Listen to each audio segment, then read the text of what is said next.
ही जी व्यवस्था उभी केलेली आहे, जी सभागृह उभी केली आहे देश चालवण्यासाठी, 150 कोटीचा आपला हा देश हा चालवण्यासाठी बाबासाहेब आंबेडकर किंवा त्यावेळेच्या धोरणाने जी घटना तयार केली आणि ह्या घटनेच्या माध्यमातून मग लोकसभा असेल, राज्यसभा असेल, विधानसभा असेल, विधान परिषद याच्या माध्यमातून एवढ्या मोठ्या लोकसंख्येला चालवलं जातं.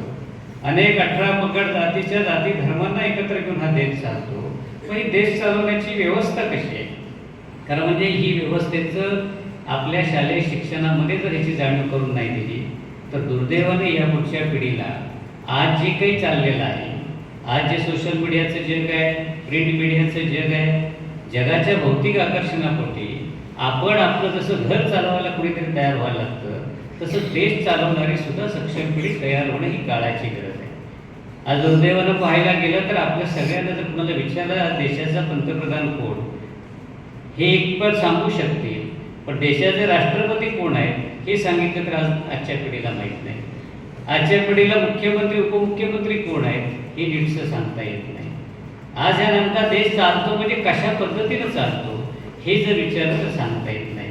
जिल्हा परिषदेचा अध्यक्ष आपल्या इथं प्रमुख पाहुणे येतो, त्याचं काम काय असतो?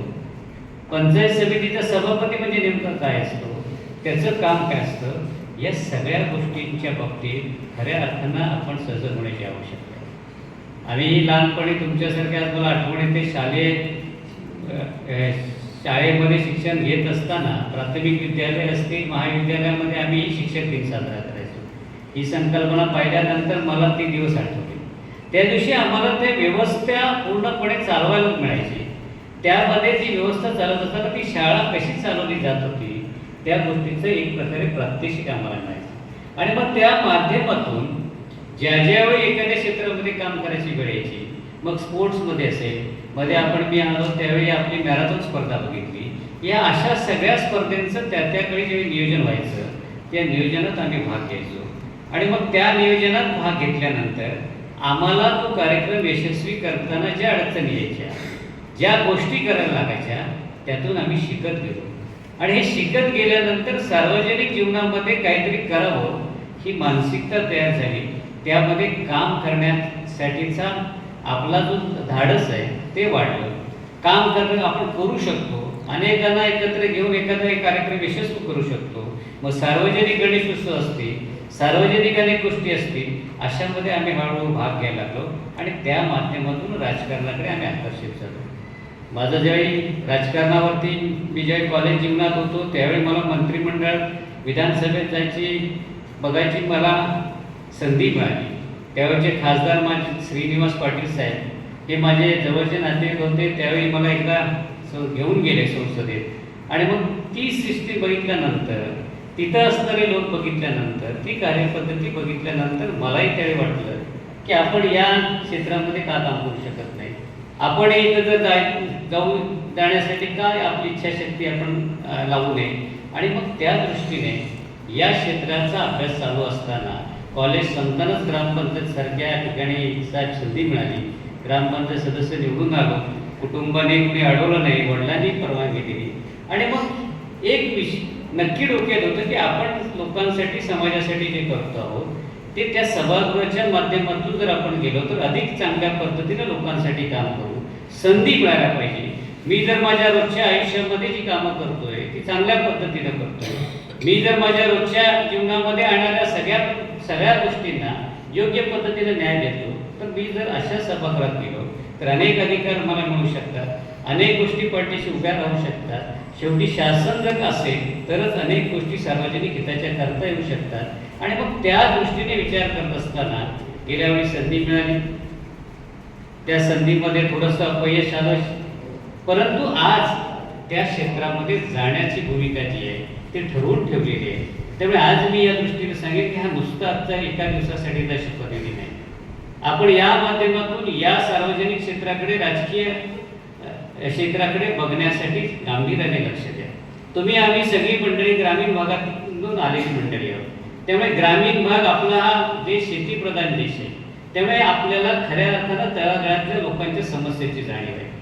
पुढच्या 10 वर्षात, 20 वर्षात, 50 वर्षात काय करायला पाहिजे हे सगळ्यात जास्त जर कुणाला माहिती आहे तर ते ग्रामीण भागातून आलेल्या कार्यकर्त्यांना माहीत आहे, ग्रामीण भागातून उद्या घडणाऱ्या पुढच्या युवा पिढीला माहीत आहे. तर हे सगळे जे प्रश्न आहेत, या सगळ्या प्रश्नांना काम करताना आमच्या लक्षात येतं की शहरी विभागापेक्षा ग्रामीण विभागातल्या माणसाला एखादी गोष्ट सांभाळण्याची फार मोठी क्षमता आणि कुवत असते, आणि ही कुवत आज तुमच्यामध्ये. म्हणून तुम्ही सगळी मंडळी भविष्यात या क्षेत्राकडे गांभीर्याने बघा. हे क्षेत्र सुद्धा एक आपल्या सगळ्यांचं, हे क्षेत्र सुद्धा एक आपल्या सगळ्यांसाठी पुढे जाण्यासाठी एक प्रकारचं दालन होऊ शकतं. हे क्षेत्र सुद्धा तुमचं स्वतःचं एम पुरवणारं क्षेत्र होऊ शकतं. कारण मला ज्या वेळेला या क्षेत्रातून मी माझ्या स्वतःच्या शैक्षणिक क्षेत्रातून इकडे आलो, त्यावेळी सुरुवातीचा काळ कठीण केला असला तरी आज त्याच्यावरती मेहनत केल्यानंतर, मात केल्यानंतर लक्षात येतं की या क्षेत्राच्या माध्यमातूनही आपल्याला आपलं करिअर घडवता येतं. आज मी या क्षेत्रामध्ये समाधान आहे. साहेबांसारखी अनेक मंडळींचा पाठीमागे आशीर्वाद आहे. त्यामुळे अनेक गोष्टी आज जरी अपयश आलं तरी करतोय.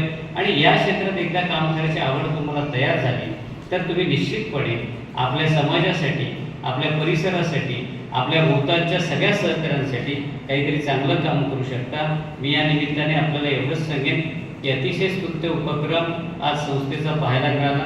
या कार्यक्रमात अशा पद्धतीचा कार्यक्रम इतर ठिकाणी व्हावा यासाठी आमच्यासारख्याने प्रयत्न करणं गरजेचं आहे. मी जिथे जिथे जाईल तिथे तिथे असे कार्यक्रम आपल्याकडून विचारून घ्यावेत याबाबत संबंधितांना सांगेन. कारण या क्षेत्राकडे अशाच माध्यमातून जर आवड निर्माण केली तर तुमची पिढी येईल. नाहीतर आज आम्ही ज्यावेळी राजकारणात प्रचारासाठी जातो, सार्वजनिक कामासाठी जातो, त्या तरुण मुलं आमच्या सभेला बैठकीला येताना दिसत नाही. ती मोबाईलमध्ये कुठंतरी बसलेली असतात, त्यांच्या घरातले सोबत आम्ही बैठक करतो आणि आम्ही येतो. पण हे चित्र उद्याचा तरुण भारत आपला जो आहे, भविष्यात पुढच्या 25-30 वर्षाचा तरुण भारत जो आहे, त्या भारताला घडवण्यासाठी, पुढे नेण्यासाठी तुमच्यातलेच नवतरुण तयार व्हायला पाहिजे. आजच्या कार्यक्रमाच्या माध्यमातून आपण सगळे त्या माध्यमातून सजग होऊन या क्षेत्रामध्ये सुद्धा येण्यासाठी प्रयत्न करा. माझ्या पुन्हा एकदा आपल्या सर्वांना शुभेच्छा. संस्था नेहमीच मला या ठिकाणी अतिशय अशा स्तुत्य कार्यक्रमाला बोलवते, त्यामुळे मी संस्थाध्यक्षांचे आणि आपल्या सर्वांचे मनापासून आभार मानून या संस्थेसाठी जिथे जिथे आमची आवश्यकता साहेब लागेल तिथे तिथे निश्चितपणे आपण आम्हाला आदेश द्या.